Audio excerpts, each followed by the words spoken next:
Joe Pulizzi has coined a new term, content entrepreneur. That's a lot to say, so I suggested a bit of a portmanteau. Did you consider mashing the two words together and calling it contentrepreneur? You don't know how many emails I've received on that.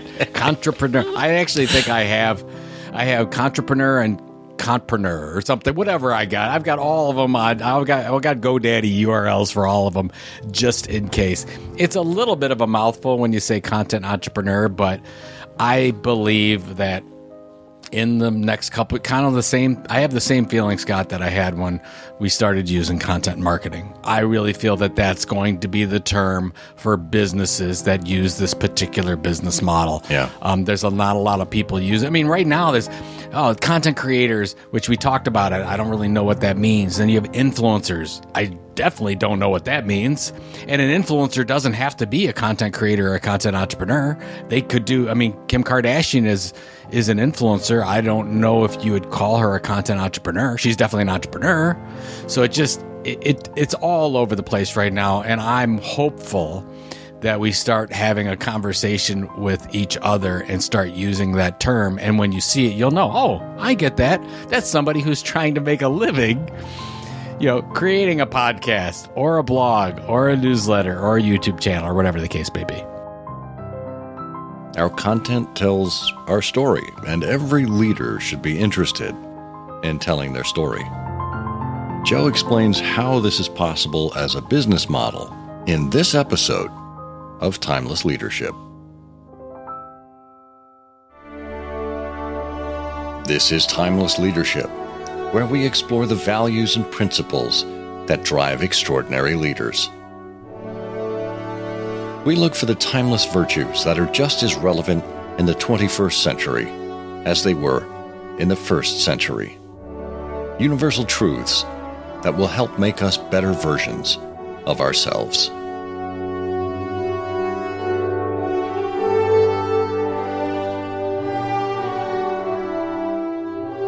Hi there, I'm Scott Monty, and welcome to Timeless Leadership. Every other week, I speak with someone who has fascinating and timeless ideas that we can apply to leadership. And I wanted to take a moment and thank you again for following and sharing Timeless Leadership on Good Pods, where we've been ranked a top 50 podcast in the management category. And let's keep up that momentum. I've got a link to Good Pods in the show notes. Feel free to participate in the community there and keep sharing the episode really wherever you get podcasts. Also, I want to let you know that we've got 3 more episodes left in Season 4.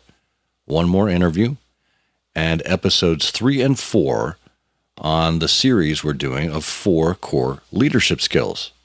So make sure you're with us for the rest of the season for that. And we've got lots lined up for Season 5. We're speaking with leaders of all kinds who have some truly inspirational messages for you as you continue your leadership journey. I'm really excited for you to join us in Season 5. And by all means, follow the show and the Timeless and Timely newsletter on Substack. I've got a link right there in the show notes.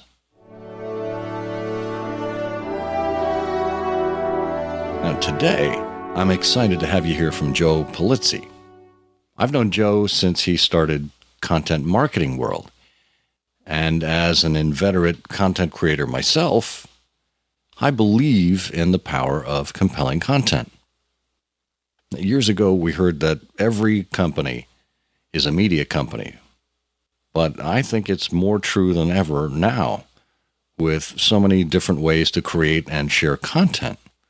Now there's a viable business model for people who want to make a go of it.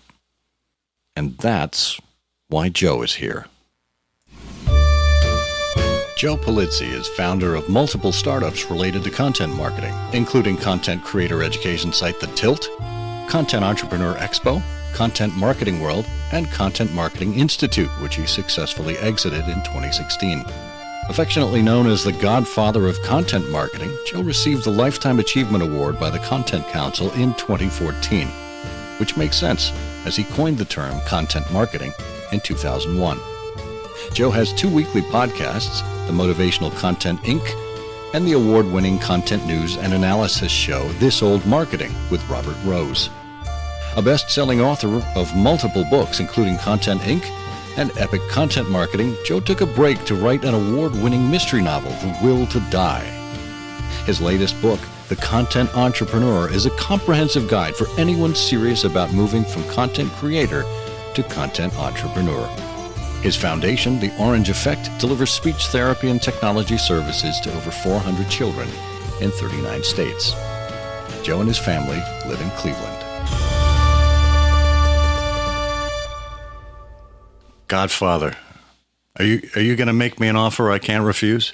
I thought this felt like a Billy Joel song, like the scenes from an Italian restaurant. Said a bottle of red, white. Like, what are we doing here? I did realize that my bio is too long, and but you made it fun. So thank you. Well, that's my job here. Everybody gets a custom intro with music, so I had to move a few things around and find the right music. But boy, did it work! Boy, I'm glad I leaned into the Godfather thing. You could go a lot of different places, but I guess that was okay. So thank you for that.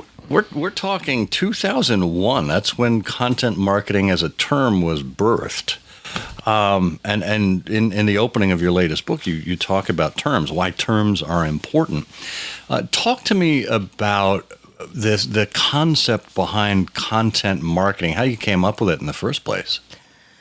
Well, I was blessed to, after not being able to find any kind of job that I was interested in coming out of school, I started working for a business-to-business publishing company called Penton Media, and they put me into the custom media department. And I'm like, what the heck is that? I don't care. It's got a job with benefits, and I will gladly take it and figure out where this thing goes. But what I started to realize is basically I was a project manager there, and I would work with large B2B companies on helping them get their content projects through. These would be things like custom magazines, and then would move on into webinars and podcasts and things later. But I'm like, wow, what is this custom media thing, which was also called custom publishing? It was basically brands telling their own stories, building an audience, and then monetizing that audience in some way. And as I'm learning about it, I'm like, I was never a big fan of advertising or marketing, but I'm like, you're telling me that I can create content that is valuable for the people who will read it, and it doesn't come across as marketing. And if I do this really well consistently over time, they become to know, like, and trust us. And that could be the core part of our marketing. And I said, sign me up. This is fantastic. The only problem with that, Scott, is that when I later, as I took over the department, I would go meet with chief marketing officers around the country, and I would start talking about custom publishing or custom media. And before I said what I was there to say, they were already sleeping. They were not interested at all, because you work with a lot of CMOs, a lot of executive marketers. If you don't call it marketing, they don't think it's for them. So I was looking at this thing going on, and I'm like, if I want to sell this thing, I've got just like search engine marketing or direct marketing or social media marketing. Everything's marketing, something marketing. I'm like, well, custom media or custom publishing is not going to work. We've got to change this thing. So I started to test out this thing of content marketing. And, they would sit up, and I asked the CMO, they would sit up in their chairs a little bit. They'd say, yeah, we do content marketing. Granted, they didn't know what I was talking about, but they said, that sounds like something we do. And then I would go into detail, and they said, yeah, we are doing, we've got a group near the basement next to the furnace doing a custom magazine or whatever the case is. But that's when I knew we were onto something. I said, if we position this a little bit different and we talk about how important it's going to be as search grows and social media grows, I think we've got something. And we were lucky enough that it actually took off. Yeah. Well, and I think what you did effectively was you took the old mantra, which is, if you wish to persuade me, think my thoughts, feel my feelings, speak my words, right? So you were speaking their language. But again, it was a concept that was familiar to them. You weren't introducing something brand new. They had seen or participated in versions of it all along, and it's simply the way you positioned it and the way you packaged it that made it more appealing to them. And I think the biggest thing was when, I would say probably when Twitter and Facebook really started to take off. And I would basically say, if you use these tools and you just start pumping your sales information through it, nobody's going to listen to you. Like these are great tools that we have. We've gotten these free tools. We can talk about what's happened to social media later, but these free tools where we can reach our audience. And you can't just put your sales content and blast it out through an email like you've been and expect anybody to pay attention to you. And that really, I think, resonated. It's like, oh, you've got all these pipes. You've got the email pipe and you've got the social media pipe and you do events and you do research and you do all these things. I said, you talk about your products and services, you will be ignored. There's just too much competition. There's just too much content competition out there. And if you keep talking about your products and services and yourself, you're just going to be the clutter. You're going to be the spam. You can't afford to do that if you start now. And that's where we would say, okay, let's start a program. And then I would try to push them and say, in order for this to work, like with anything, and I would say, especially like advertising, you got to get an ad in front of somebody at least 7 times for it to work. It's the same type of thing with content marketing. You have to deliver over and over, consistently over time in order to see any kind of behavior change. So I think it was that, Google coming out and then with their search engine, and then right on the heels of that with social media, it was like boom times for content marketing hit in 2010, 2011, because you had a whole bunch of companies basically fear that, oh my God, we got nothing to put in here because all our stuff is promotional. Yeah. And I think you hit the nail on the head there that, what we saw and continue to see for a lot of brands on social media is another advertising platform for them where they can talk at you. And it's very natural to want to talk about yourself, particularly for businesses. So you kind of have that habit that you're trying to undo on these new platforms where you're trying to get them to engage differently. So I'm interested how you help them to start thinking outside of themselves and thinking in terms of content and how content and content marketing is different than simply creating advertising. Oh man, I tried every trick in the book to start. I mean, it would be as simple as I would say, you ever go to a party and you're talking with 4 or 5 people and you got that one person that just keeps talking about themselves and you're like, get me the heck out of here because I can't take it anymore? That's you.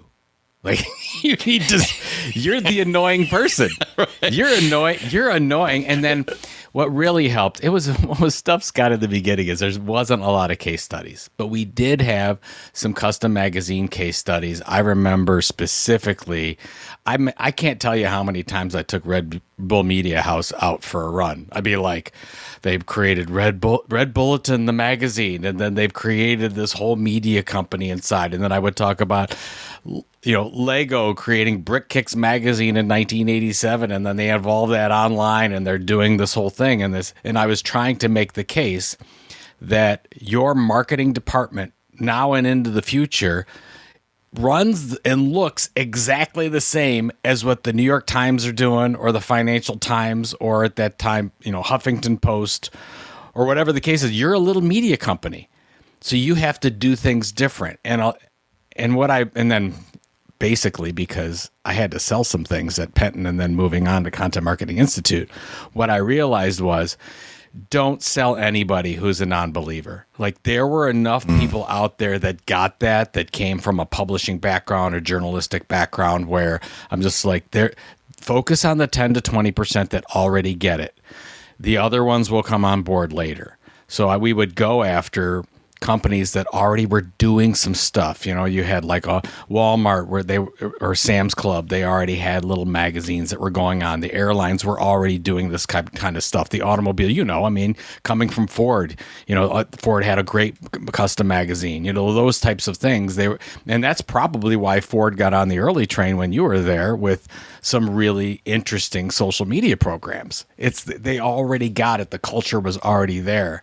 So that's where we kind of went after and said, the non-believers will get there. Let's just focus on the believers and help them do well. Let's create some amazing case studies out there, and then we can take those case studies to the non-believers and worry about that later. Yeah.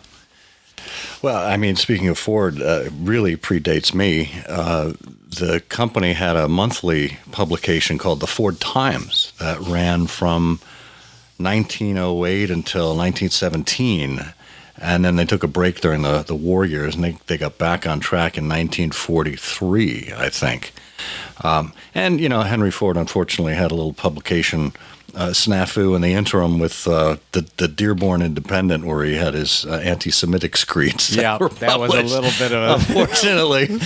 but the company publications, at least, were very focused on the automobile ownership experience. Right. And what you've done in a situation like that is you've united people around a common interest rather than simply shouting your products at them. And the genius, and I think you would probably agree with this very quickly, is that you can talk about your products in the context of those experiences because it's a natural thing. It doesn't feel like you're selling to them. It's just part of the conversation. That's exactly right. And you start with goals that are already important in the company. Like, for example, Ford's a really good one. Loyalty was always a goal that they talked about. Like, we want Ford owners to buy Ford cars again. Of course, we want to do that. So loyalty is important, and custom content on an ongoing basis is something we're going to need to fuel that loyalty. So, and basically the history of content marketing is rooted in loyalty initiatives. Well, then, as we got to these other social media tools, then we were looking into, what about lead generation? What can we sell new products and services to them? And you started to look at different goals, but you always start with what goals are they already doing, and then say, okay, how can a content marketing initiative solve that goal that you have? And that's the easiest thing. You're not going to say, okay, you're going to rework the entirely how you show return on investment. When you never do that. Like, always, somebody will say, how do I show ROI for content marketing? I would say, well, how do you show ROI for marketing? And I would say, well, let's use that. Let's use all the communications you currently have to your chief marketing officer. We do not want to change any of that. We're going to talk about how we have some new tools and some new strategies that are going to do similar things, so you don't have to treat this as this test project that only very few companies do, because then you'll scare CMOs off. Yeah. And I would imagine this kind of goes hand in hand with the next question, but with marketers so fixated on immediacy, show me what I get, show me the ROI in the next week, month, quarter. Sometimes these efforts take longer to take root. And particularly when you're building an audience, building a community, and building trust and consistency, these things take time. What's the message to the chief marketing officer who is gung-ho about content marketing but doesn't necessarily want to wait around for results? Well, it's a tough battle, because we were working with very large businesses back then, and still did when I worked with Content Marketing Institute, and they're very much quarterly driven. A lot of them were public companies. They were looking at their quarterly numbers, so it's very hard to do something long term. But in some cases, I had to force the issue, and I'll give you one story. We were selling a custom magazine program to a very large financial institution, and I had this 3-year program laid out, and we were going to do a quarterly magazine, and there was lots of stuff online, and we were doing audience development and editorial guidance and all sorts of stuff. It was a really great program, and I put it in front of him, and the CMO made a bunch of notes, and he basically slid it across the table back to me and says, I'll commit to the first 2 issues, but that's all I'm going to commit to. Oh, jeez. And and that's a tough one because you're like, well, that's still like $100,000+ I don't want to just let that go. That's a big deal for us. We were a small little division of a publishing company, but I'm like, you have to stand up for what's right in that case. And I looked at him and I said, if you think that you're going to see any kind of return in 6 months with a long-term initiative to change the behavior of your customers, we shouldn't do any of this. Let's just forget the whole thing. I say that, I still say that to this day when somebody says, hey, Joe, I believe in this whole content marketing thing you're out there talking about. What can I expect in 6 months? And I say, you should expect absolutely nothing to happen. Now, if you see some things happen, if you get some emails or see some social media chatter from your customers on how great the thing is, or you see some sharing, you might see some opt-in subscribers, and those are all great things. But we don't want to expect any of that because this is a long-term initiative. When I started in publishing, we used to do 3-year plans because we believed that if we were launching a new content brand with all the audience development and the editorial and putting the team together and the revenue and costs associated with that, it would take between 2 and 3 years just to get to some kind of break even where we would have something for the future. So we went in with those kinds of expectations. Now here you've got marketing that are taking that kind of model, the similar model, and they're coming back and they're saying, what could I do in 3 to 6 months? You literally have to be the champion. And that was our goal a lot at CMI, was to talk to some of these content marketing experts and just give them courage and just go back and stand your ground and say, you know what? And by the way, advertising's okay. You could just go interrupt people. Just do it. Spend a lot of money, interrupt people. Hopefully you'll see value. But if you're going to go and invest in your customers with this kind of effort, it's going to take some time. 9 months, 12 months, 18 months, sometimes 2 years. It will most likely pay off, but you have to stick with it. So that was kind of over and over again. I would have to not take the easy money and say, oh, let's do the 3-month program. I'd have to say, this is a long-term deal, and learn that from, by the way, a lot of custom publishers that were mentors of mine when I started. They would go in and sell these 2-3 year deals and really be adamant and stand firm on it. And I was like, well, that's the way you do it. Or it's not going to work. Yeah. Yeah. I've had experience myself working with companies on podcast strategy, and the same thing applies. You know, you put a podcast out. Just because you've created a podcast does not mean the world flocks to your door. If you build it, they will come only applies in Field of Dreams, my friend. Well, so the podcasting is interesting too. I don't know what the current stats are, but I remember there was a stat that said 50% of all podcasts have 3 or fewer episodes. Yeah. And I think most of them fade after. Yeah. I think over 80% of them, I think, fade after 10 episodes.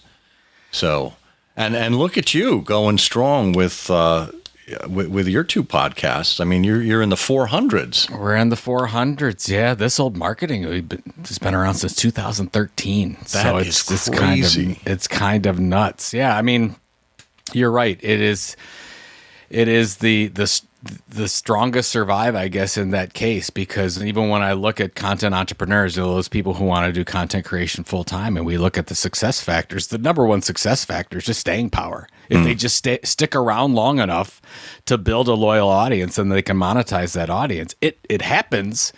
But if you don't set up your whole business, I remember when my wife and I started what became Content Marketing Institute, and we called the early couple years the bologna and ramen noodle years, because we had no revenue coming in. We had to set up. We said, okay, let's go down to 1 car. I know this is like, oh, poor Joe, he had to go down from 2 to 1 car, but it was, we cut our expenses back to a point where we felt that with the savings we had and with credit cards and the minimal income we had, we could make it, because we knew that we had to get to that 2, 3, 4 year mark before we would really get traction. And for us, I mean, as you know, you were part of a lot of this as I was growing up in the business. We started in April of 2007, and I didn't know until probably mid 2010 that we actually had something and I wouldn't have to go find a job somewhere. So talk about that transition, because you started with CMI and then you added content marketing world to that. This is in a day when you've got a couple of other big conferences related to social media, kind of topic adjacent, whether it's blog world, social media marketing world, et cetera. So here comes content marketing world.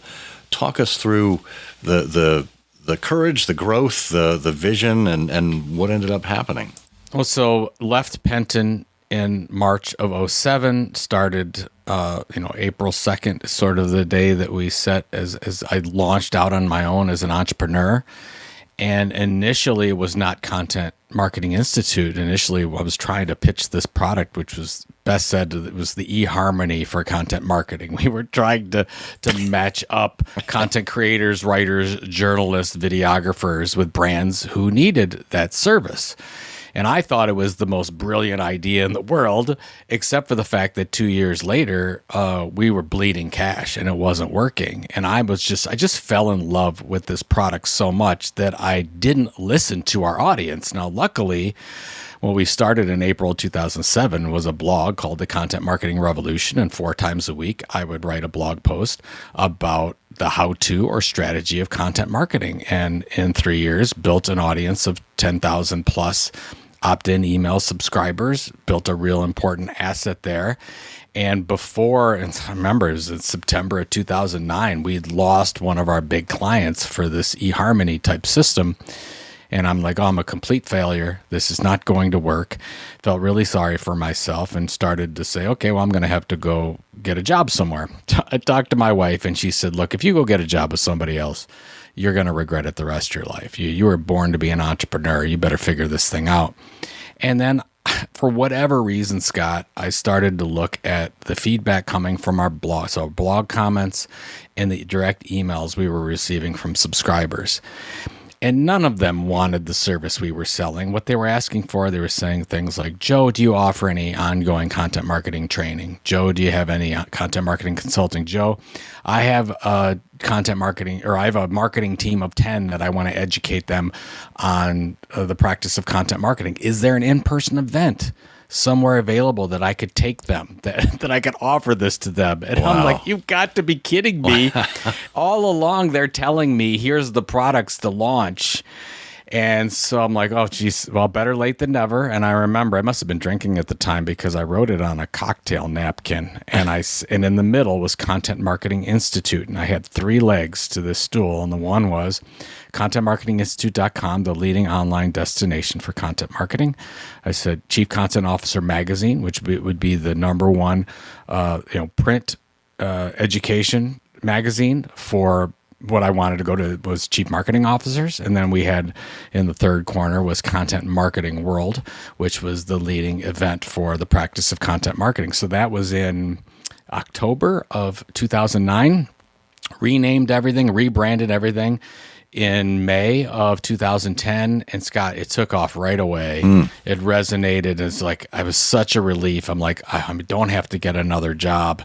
And we just started. So we launched the site in May. We launched the magazine in January of 2011. And then in September of 2011, we launched Content Marketing World with the hope that could we get 100 people to go to an event in Cleveland, Ohio. And I was not sure at all about that.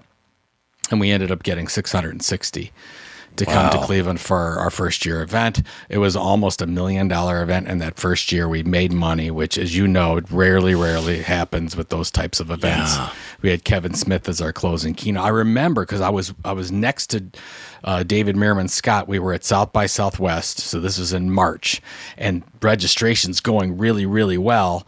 And I remember that right at that time, I don't remember what part, we were like an exact target party or something like that. And David Meerman Scott was already going to be speaking. And I got the word that Kevin Smith gave us the okay to do the closing keynote. And I'm like, oh my God, this is the greatest thing ever. And then, looking out in September of 2011 and seeing the 600 people, and I was like, oh my God, I made it. We made it. We did it. I don't have to go work for somebody else. And then, as you know, 4 years later, that event was 4,000 people. So it really, taking advantage of the market, getting lucky. But the ultimate thing was, don't fall in love with your product. Please listen to what your audience wants. And if you build a relationship with them, like we did, they became to know, like, and trust us. We were able to launch the suite of products that they heavily supported almost immediately. Yeah. Well, that's such a powerful reminder about the power of listening. Entrepreneurs get so passionate about what they're putting together, and there's that whole sunk cost fallacy where you're just afraid to walk away from your baby because you put so much money into it. And when the reality is right there staring you in the face, and people are telling you what they want, and it's simply a matter of you pivoting your business a little bit, not completely shutting it down or walking away, but just shifting to giving them what they want, then that's a beautiful thing. And I think the best, I talk about this with my book, Content Inc. I believe the best business model, if this is something you want to do as a content creator, is to be a content entrepreneur, is just to start building something. Is it a newsletter? Is it a podcast? Is it a YouTube channel? What is it? And if you can do it and you can build up, enough revenue to support you for a while, or enough savings, don't launch any products. Just build the audience first, and once that audience knows, likes, and trusts you, they will tell you what to launch and what they will buy. It just takes, 9, 12, 15 months for that process. And that's the very best thing, because you've seen it. Our friends have done it. We've launched all sorts of products, and hardly any of them work because you're guessing. You never know. You think you've got total addressable market, product fit, the whole thing, but usually we're wrong. So don't be wrong. Just build the audience first, and then you can launch all sorts of revenue opportunities and products to that. It's just a lot of people don't do that, but I think that's the best way to go. Yeah. And once again, that gets back to what you're telling people in the early days with social media in particular, is you don't talk at people. It's a conversation. It's getting to know your audience, welcoming that feedback, making it an inviting place for people to want to speak up and to talk to you. So it still works as you're evolving the products.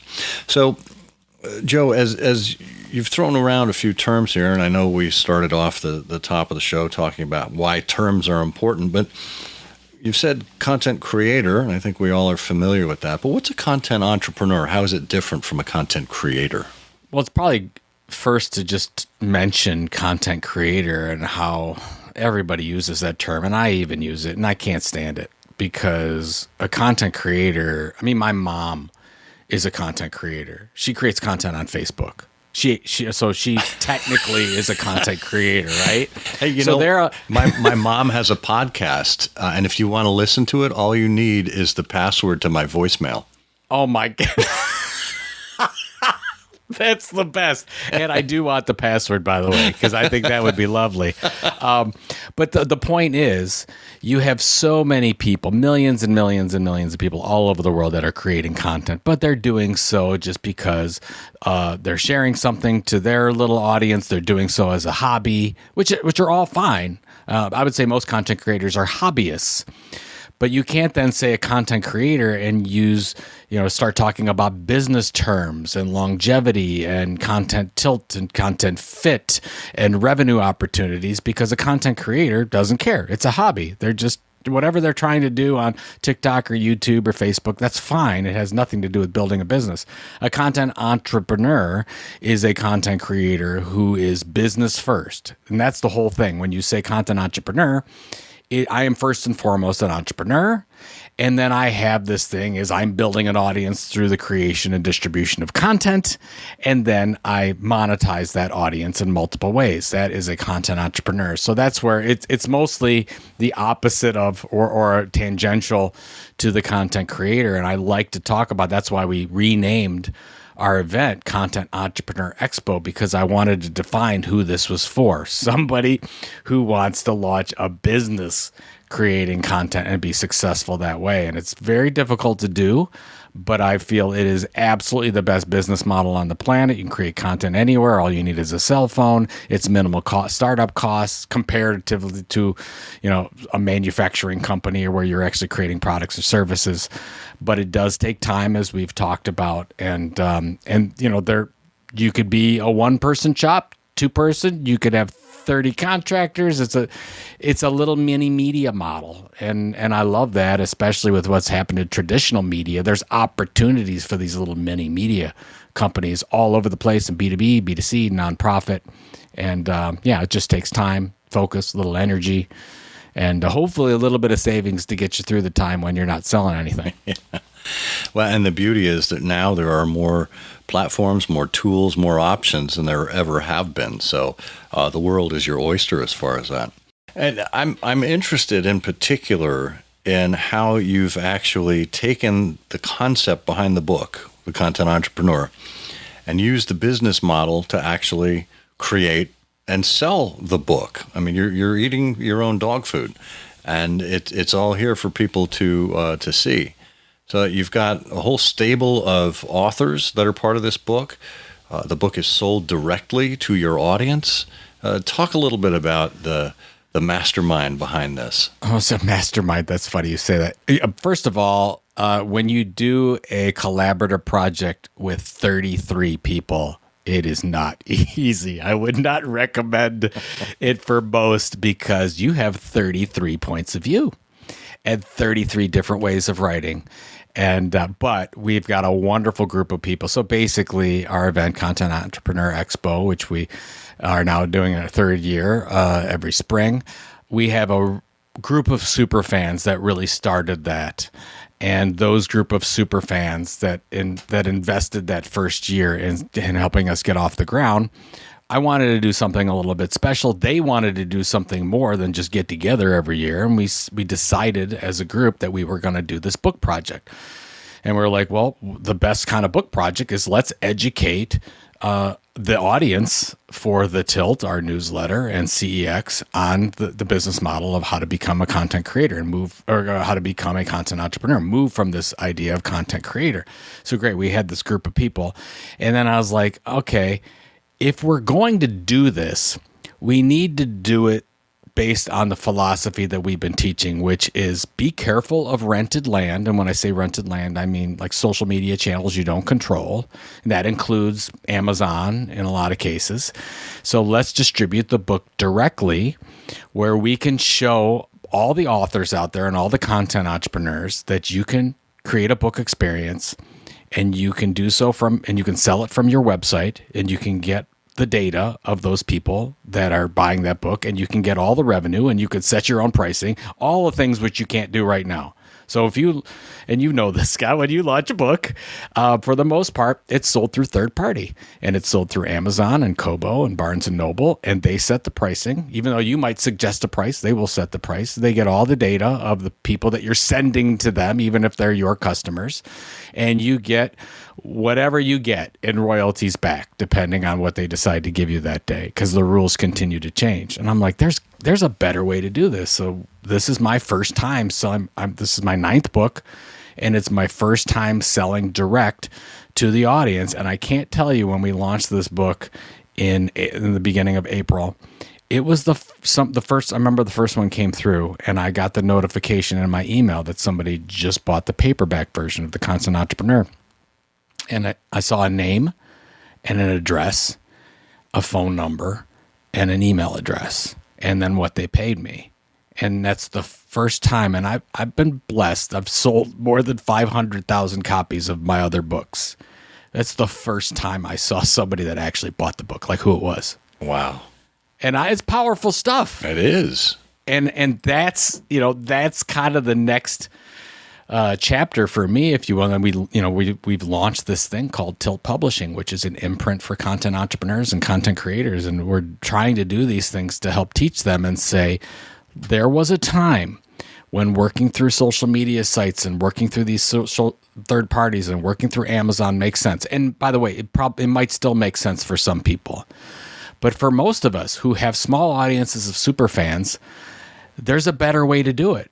Let's sell direct. We have the technology. We can do these things. Well, let's do it. So the Content Entrepreneur was sort of, yes, it's a really amazing book. It's an amazing resource. I want people to get it, but I also want people to see how we're doing it and how we're selling it, because I want more content entrepreneurs and content creators to sell this way and not give Jeff Bezos any more data or any more money, unless you really want to. Unless you feel like he doesn't have enough. If you really do, great, go ahead. But I mean, you've had authors on this podcast. You have a lot of friends who are authors. A lot of them don't even know this is an option. They just automatically, Kindle, KDP Publishing. I'm going to put it up on Amazon. I'm going to send it to Barnes & Noble. I'm going to work through my own publisher who's going to do the exact same thing. So you're going to have 5 parties involved in this instead of just you and your customer. So anyways, I'm going on and on about it, but I think it's important, and I want, kind of like when I used to evangelize about content marketing, and maybe still do, I'm trying to do this about the book creation process as well. Yeah, well, I think you're answering a market need, whether it's a fully expressed market need or a whispered one.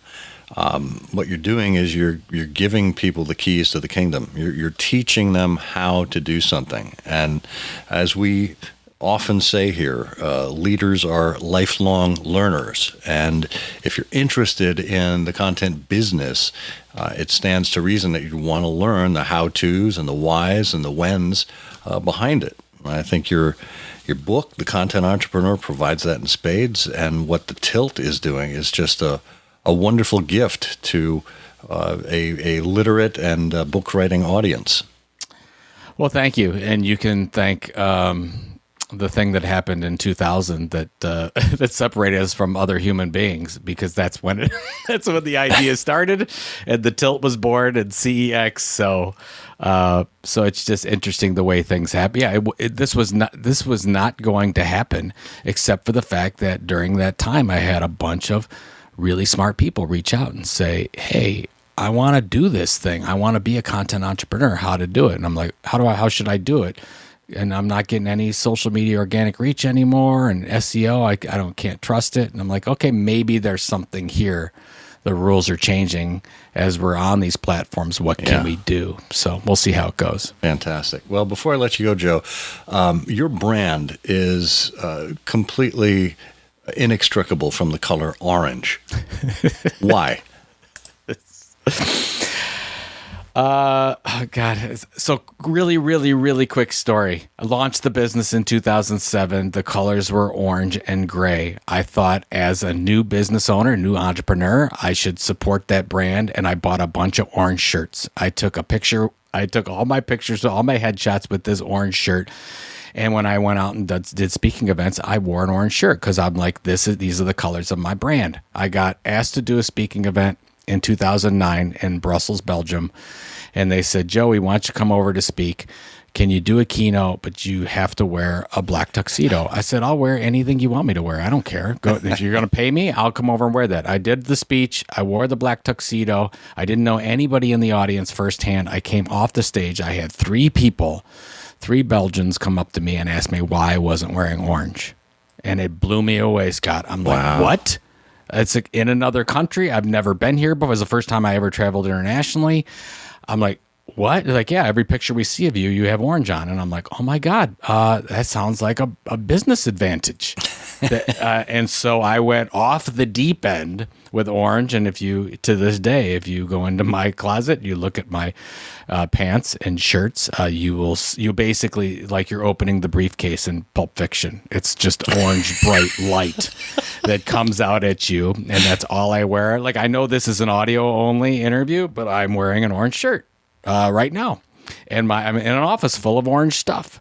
And I really believe that it has been able to, maybe anything that you could do for people to think of you, I'm going to do. And that's one of them. I remember, our friend Mari Smith, used to wear turquoise all the time. And I thought that was a competitive advantage for her as well. So, and now to this day, and every business we've launched has some form of orange in it. And of course, our nonprofit Orange Effect Foundation. I mean, come on, this is getting annoying. It's all orange all the time. So, Well, it's a fantastic brand, and I mean, you continue to outshine everybody, Joe. So keep the orange going. We're all just doing our thing, right? We're all just trying to help. I mean, you've been a great leader from this example where we're just trying to help as many people as we can with the platforms we have. That's it. That's all we're trying to do. And that's kind of why I got back into it after I semi-retired from Content Marketing Institute. It's just, hey, how can I effectively help people? I think it's through these types of things. Well, we started with The Godfather. We're going to end. Just when I thought I was out, they pulled me back in.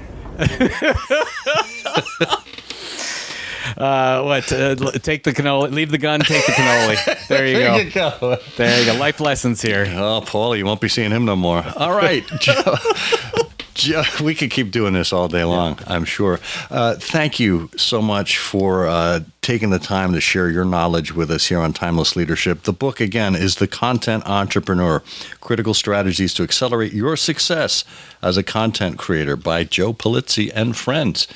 Joe, thanks again for being on Timeless Leadership. Scott, thanks for everything. I really appreciate it. If you're even remotely considering how you can build a business around content, I hope the offer that this Godfather made is one that you can't refuse. As a leader, you have so much to share with the people you care about. And you can inspire people with your content in whatever form it may take. I'll be back next week with another entry in the 4 Leadership Skills series to help you on your leadership journey. I hope you'll join me then. Until then, remember that when you help others to dream more, learn more, do more, and become more, you are a leader. I'm Scott Monty. There's so much to learn